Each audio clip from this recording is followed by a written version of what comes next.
Começa agora mais um Tô na Beleza e o assunto de hoje vai ser saúde. Nós vamos falar sobre um assunto que tá bem alto, que é a dieta low carb. E para isso eu trouxe a nutricionista Renata Toledo. Tudo bem, Renata? Tudo bom, Amanda? É um prazer te ter aqui no meu programa novamente. Prazer é meu. E você poderia explicar pra gente como que funciona essa dieta que tá bem alta, né? Sim. A low carb teve um boom aí o ano passado, todo mundo falando, e ela nada mais é do que reduzir a quantidade de carboidrato na dieta. Então a gente reduz ele para ter como principal objetivo, né, o emagrecimento. Ah, bacana. E nessa dieta, como que ela funciona? É necessário retirar todo o açúcar? Pode comer arroz e feijão? Como que funciona?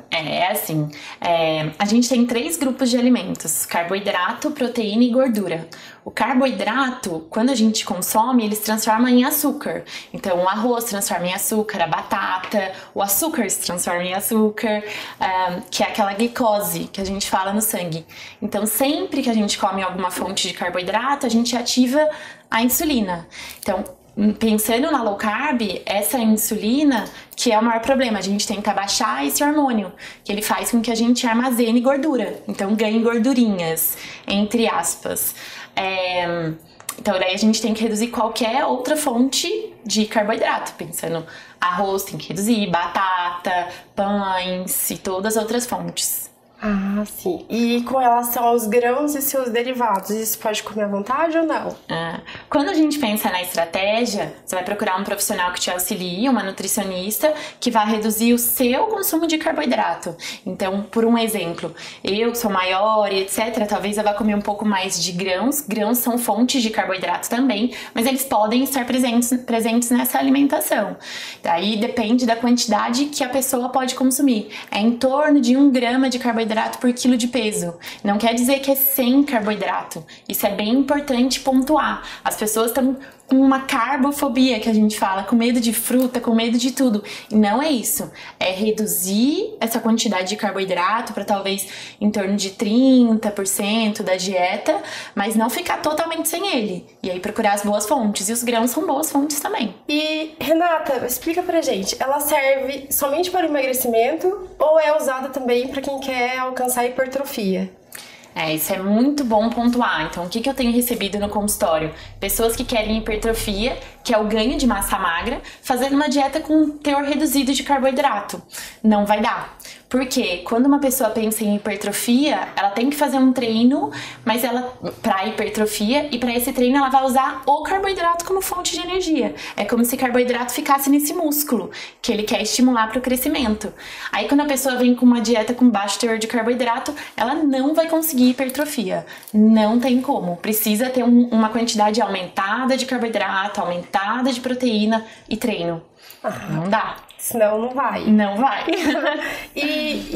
Porque assim, quando as pessoas elas pensam na dieta low carb, elas acham que elas podem comer todos os tipos de proteínas, né? E isso não é verdade. Ela pode comer, por exemplo, bacon, pode comer um X-bacon sem o pão. Porque muita gente fala, proteína, pode, então vamos comer à vontade. Então esse é um outro problema. Porque todo mundo vem achando que então carboidrato é o vilão. Vamos se encher de bacon, vamos se encher de queijo, vamos se encher de carne de hambúrguer. E não é assim. A gente sabe que pensando no emagrecimento e na saúde, tem muita coisa por trás. A gente precisa de diversos nutrientes para fazer a mitocôndria, que é o carinha que vai queimar essa gordura, funcionar. E aí a pessoa se enche de toxina o tempo todo. Então é bacon, que também tem açúcar, o bacon industrializado. Então, pensando em low carb, ele já fica um problema. Mas pensando em toxina, cancerígeno, tem nitrato, tem glutamato, um monte de probleminhas aí que vão só inflamar a pessoa. E pessoa inflamada não emagrece, pelo contrário, pode predispor a diversas doenças. Então não, gente, bacon, hambúrguer, tira, vamos pra comida saudável. Não dá. E o ovo, o abacate, pode? Sim, o abacate é uma fonte de gordura fantástica.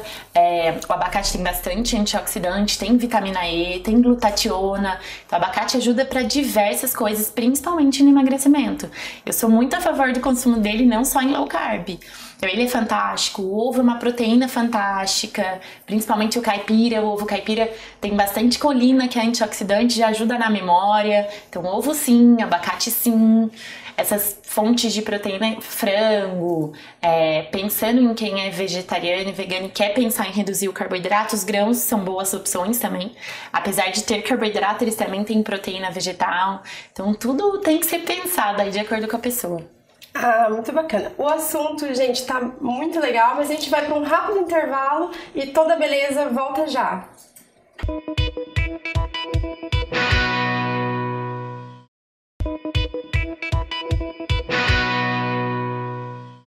Toda beleza está de volta e o assunto de hoje é a dieta low carb, e para isso eu trouxe a nutricionista Renata Toledo, que está explicando um pouquinho pra gente como funciona essa dieta, e agora nós vamos saber se essa dieta é realmente segura, né, doutor?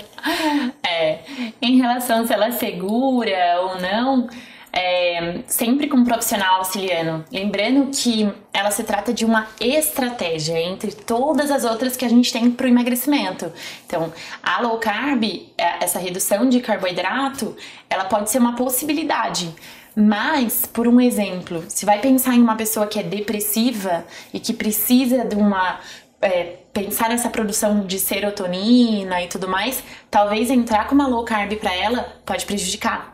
Pode prejudicar esse quadro de depressão, ou uma pessoa que tem uma predisposição à depressão, a gente pode estimular de algum jeito. Então, segura ela mas sempre com um profissional auxiliando. Eu vejo muitas pessoas vendo em redes sociais, vendo tudo e achando, low carb dá certo para todo mundo. Não é bem assim. Tem alguns genes, a gente sabe que não são bons metabolizadores de gordura. E na low carb a gente come uma maior quantidade de gordura. Então, para essas pessoas, talvez ela não vá nem ter emagrecimento, reduzindo o carboidrato. Então, isso é bem específico. Tá? Então, não serve para todas as pessoas. Não, definitivamente não serve para todas as pessoas. Sim. E a gordura animal, ela deve ser retirada totalmente dessa dieta ou não? A gordura, a gente precisa de gordura até para produção hormonal, então produção dos hormônios estrogênicos, testosterona, até mesmo cortisol que a gente usa durante o exercício, que é o tal hormônio do estresse. A gente precisa da fonte de gordura, mas gorduras boas. Então, nada de pele de frango, gordurinha da carne, da picanha, não são essas gorduras que a gente está falando, né? Essas gorduras têm também as toxinas que tudo que o animal consome, tudo que ele se alimenta, se eles são alimentados com rações e tudo mais, as toxinas delas vão ficar na gordura do animal e a gente vai consumir. Então vamos pro outro lado, vamos para coco, nozes, castanhas, gorduras que vão ajudar esse organismo como um todo, que são antioxidantes, anti-inflamatórias e não as inflamatórias. E falando em gordura, quanto aos óleos, tem um mito, né? Que cada hora fala uma coisa, que a gordura do porco é boa, daqui a pouco já não é boa. Qual óleo você indica? Qual óleo que é mais saudável utilizar nas refeições? A banha do porco, teoricamente, é boa, mas a gente volta para o que esse porco comia, né? Como que ele foi alimentado? Se ele foi alimentado com um monte de ração também, e aí? Volta para as toxinas nessa gordura do porco. Óleo de coco é muito legal, azeite, eu recomendo o azeite virgem, não o extra virgem, para cocção. Então, às vezes, para refogar legumes, refogar alguma carne ali, rápida, a gente pode usar o azeite. Se não, manteiga também é legal. E óleo de coco, são os 3 que eu indico. Mas óleo de girassol, óleo de canola, eles são inflamatórios, a gente não recomenda, então tem que dar uma diminuída nesses óleos também. Ah, sim. E quanto aos carboidratos de alto índice glicêmico, quando devem ser utilizados numa dieta e quando eles não devem ser utilizados? Dele, a gente pode fugir sempre. Pode ser uma dieta com alto teor de carboidrato, baixo teor de carboidrato. O que são carboidratos de alto índice glicêmico? São carboidratos refinados. Então, aquele açúcar que a gente come e já vai subir muito rápido no sangue. Vai fazer com que essa insulina, que eu falei antes, que ela já ative muito rápido. Então, quem são eles? O pão branco, o arroz branco, a tapioca também, que todo mundo come tapioca adoidado, achando que não tem glúten, ela é saudável. Eles a gente tem que fugir. Isso acaba ajudando em inflamação e outras coisas que a gente não quer. Então, carboidrato refinado com alto índice glicêmico não é bom em nenhum momento algum. Então a tapioca, ela não é saudável, que nem todo mundo acha que é. Que, eu vou fazer dieta e vou comer a tapioca que tá tudo certo. Não. Não é bem que ela não é saudável. Pensando em por não ter glúten, ela é, entre aspas, melhor. Mas a gente tem que pensar o porquê que a gente vai usar. Então, às vezes, se precisa de uma energia antes do treino, esse alto índice glicêmico é interessante. Mas a pessoa que, eu vou trocar o pão por uma tapioca, 6 por meia dúzia, só não tem glúten, mas ela também não deixa de ser um carboidrato refinado, aí come tapioca com banana e mel, aí pronto, só carboidrato, não é interessante. Não é interessante, então. Não. E temperos? Você indica usar temperos feitos em casas, mais naturais, ou os industrializados também podem?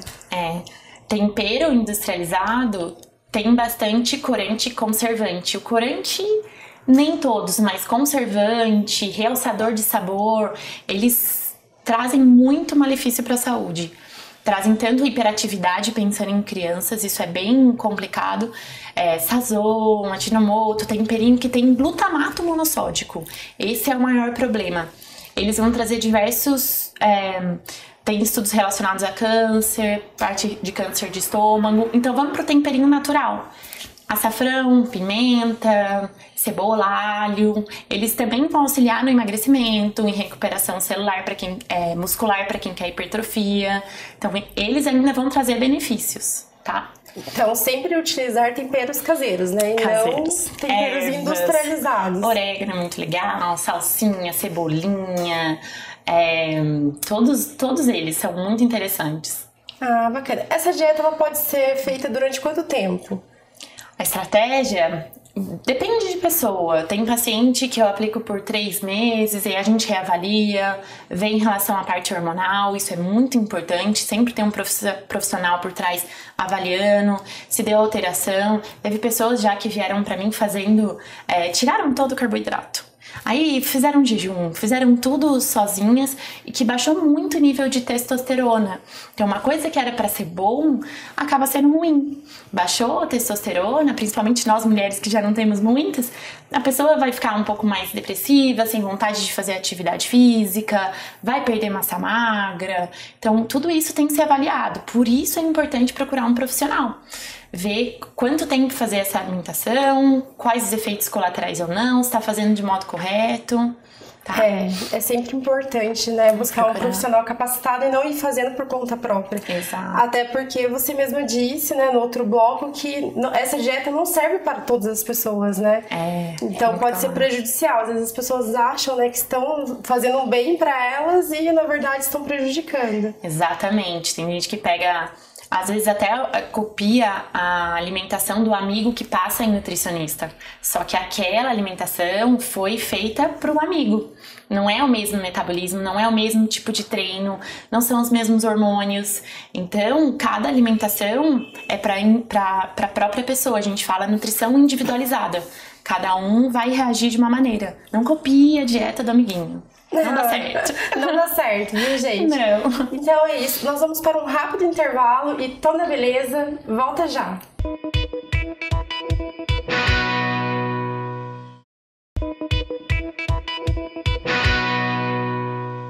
Toda Beleza está de volta e o assunto de hoje é a dieta low carb e eu estou aqui com a nutricionista Renata Toledo. Ela está explicando pra gente como que funciona essa dieta e agora nós vamos saber, Renata, explica pra gente, em um mês, por exemplo, de dieta, quanto que uma pessoa vem a perder fazendo a dieta low carb? Peso é bem relativo, eu gosto de deixar isso claro para todos os pacientes, para todo mundo que pergunta que peso é peso. Perder peso é diferente de emagrecer. Perder peso pode ser água, pode ser água, né, retenção hídrica, pode ser gordura, pode ser massa magra. Se a gente corta o cabelo, a gente perde peso e a gente não emagreceu. Mas emagrecer é perder gordura corporal. Então isso que a gente tem que ver, porque muitas vezes a pessoa tira o carboidrato, essa insulina baixa, e ela perde um monte de água, um monte de líquido. Aí sobe na balança e fala, meu Deus, é milagre, eu perdi 2 quilos. Não, você perdeu 2 quilos, mas não necessariamente de gordura corporal. É importante deixar isso bem claro. para um emagrecimento saudável, pensando em perda somente de gordura, a gente pensa em meio quilo a 1 quilo por semana. Então vamos pensar um mês aí de 2 a 4 quilos, tá? Quando assessorado e perdendo gordura, a gente consegue perder isso. Mas vai muito de organismo, né? Sim. Às vezes uma pessoa que já é magrinha, que já não tem tanto que perder, já come bem, pode ser que o emagrecimento não seja tão brusco assim.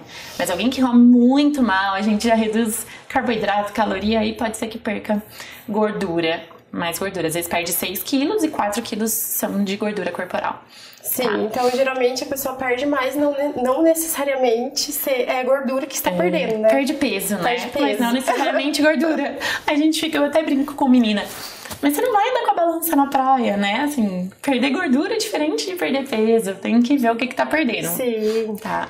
E os chás, né? Porque muita gente acha que eu vou tomar chá e vou emagrecer. O chá, ele ajuda a emagrecer numa dieta e ele substitui a água. Não substitui a água. A água que vai te hidratar. O chá, pelo contrário, às vezes o chá até ajuda a eliminar, assim, essa retenção hídrica. Eu gosto muito de chá, trabalho muito com chás para paciente. Tem chá que ajuda pensando em alterar alguns genes para emagrecimento.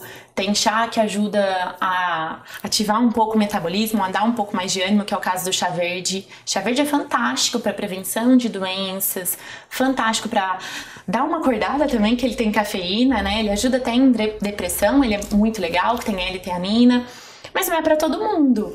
Por um exemplo, até o mesmo chá verde, para quem tem alteração de tireoide, hipotireoidismo, ele não é legal.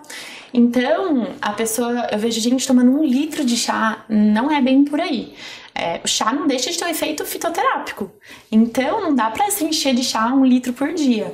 Mas dá pra em torno de 500 ml e pensar sempre se aquele chá é bom pra você. Então, chá de gengibre eu gosto bastante, é muito legal. Canela ajuda a diminuir a vontade de comer doce. Então, tem diversos chás que a gente pode dar uma trabalhada. Sim, mas quem tem pressão alta pode tomar chá que acelere o metabolismo? Depende. O gengibre e a canela, por um exemplo, eles são termogênicos. Então, eles aumentam um pouco a temperatura. Já teve casos de paciente que tomam e ficam bem. Mas teve casos de paciente que tem hipertensão. Eu sempre falo, vai com calma, vai vendo se tem alteração, que dá alguma alteração nessa pressão. Sim, então tem que tomar cuidado. Muito cuidado. A mesma coisa para café, por ter a cafeína, a mesma coisa para o chá verde é meio contraditório. Tem até estudos em relação ao chá verde para o controle da pressão arterial. Então isso é muito individualizado. Algumas pessoas têm respostas positivas e outras nem tanto. Precisa avaliar. Tem que avaliar pessoa por pessoa. Sempre. E pessoas com colesterol alto, elas podem fazer a dieta low carb? Colesterol alto, a gente tem que avaliar, porque não adianta só olhar aquele colesterol total do exame.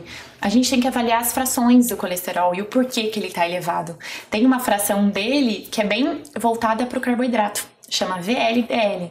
Se essa fração que está aumentando o colesterol total, é porque a pessoa está consumindo muito carboidrato, então vem junto com triglicérides elevado, aí nesse caso vai baixar o colesterol. Isso é interessante. Mas se uma pessoa tem uma alteração genética, não tem uma boa metabolização de gordura, se é aquele colesterol, o LDL mesmo, que vem de família, tem que ver se ela vai conseguir se adaptar. Muitas vezes esse LDL está aumentado, mas não está oxidado, não é prejudicial à saúde, é só o organismo que produz mesmo. Então o colesterol é bem relativo, às vezes ele está aumentado por produção hormonal. Também, não só relacionado à alimentação, ele aumenta por diversos outros fatores. Por isso, um profissional para auxiliar. Certo. E muitas pessoas, elas sentem fome várias vezes ao dia. E pode ser que não seja a fome que ela esteja sentindo, pode ser que ela esteja desidratada e o corpo está pedindo água, mas na verdade ela acha que está com fome. Como que funciona isso? Quando a pessoa não toma muita água, quando ela tem início de sinais de desidratação, eu vejo muitos pacientes confundindo isso, sede com fome. E a fome é algo que a gente também tem que trabalhar. Às vezes é muito mais o hábito de se alimentar do que a fome em si. Ou, muitas vezes, a pessoa tem uma resistência à insulina, come carboidrato o dia inteiro. Quando a gente come muito carboidrato, a gente tem que pensar se não é isso que tá dando essa fome, essa insulina ativada que fica com fome o tempo todo. Então tem que avaliar esse caso. Ou às vezes é hábito, né? Eu falo, gente, dá uma segurada, toma água, vê se passa. Às vezes não era fome, era só o hábito de se alimentar a cada 3 horas. Tá? E você acha que é melhor a pessoa fazer uma reeducação alimentar ou essas dietas que prometem emagrecer rápido? Com certeza. Uma reeducação. Às vezes até o seu nutricionista vai baixar esse nível de carboidrato, ver o que está acontecendo nessa alimentação no geral, mas sempre estimulando novos hábitos. Não adianta, eu brinco que dieta você não vê a hora de acabar. Você vai em aniversário, você vai em todos os outros lugares e fala, não posso, tô de dieta. Gente, mas a vida tá aí fora, né? A gente tem que ter uma boa saúde mental. Então essa de não posso, tô de dieta, não posso, não tenho um equilíbrio, quando acaba aquele mês que você se propôs a tal dieta, você come tudo pior do que antes e esquece. Começa a criar as fobias, né? Fobia de dieta, fobia de nutricionista, e não é assim. Vamos reeducar, nada é proibido, mas tem que ter um equilíbrio, né? Tem que ter saúde, essa é a verdade. E muitas vezes as pessoas também acabam causando efeito rebote justamente por isso, né? Porque se restringe tanto. Restringe tanto e a hora que ela vai comer, come o dobro. Ai, que saudade que eu tava disso, já come tudo de novo. Muitas vezes a pessoa, ela tá perdendo água, né? E ela não tá perdendo peso, na verdade. E isso acaba causando uma desidratação. Isso é prejudicial para ela? Não causa desidratação. Não, normalmente às vezes a pessoa já até vem desidratada, mas retendo líquido. O líquido que tá retendo é intramuscular, líquidos que causam edema. E você vê, a pessoa às vezes nem toma tanta água, mas a insulina tá muito elevada, é muito tempero pronto que consome, com sódio altíssimo, e não da água em si que ela consome. Então, a dieta em si não vai causar desidratação, mas a má hidratação, baixo consumo de água, aí a gente sempre tem que tomar cuidado. Ainda mais com o calor do Brasil, Sim. A gente precisa tomar água. É muito interessante. Adorei esse nosso papo de hoje. Muito obrigada, Renata. Se você quiser, tá deixando seus contatos aqui para quem, né, quiser acessar a sua página, pode estar deixando. Ótimo, eu tenho uma página no Instagram, que é Rê Toledo Nutri, e no Facebook, que é Renata Toledo Nutricionista. Posto dicas, falo sobre tudo isso lá. Muito bacana. Muito obrigada por sua participação. Obrigada a você. E o Toda Beleza chega ao fim e até o próximo programa. Um beijo.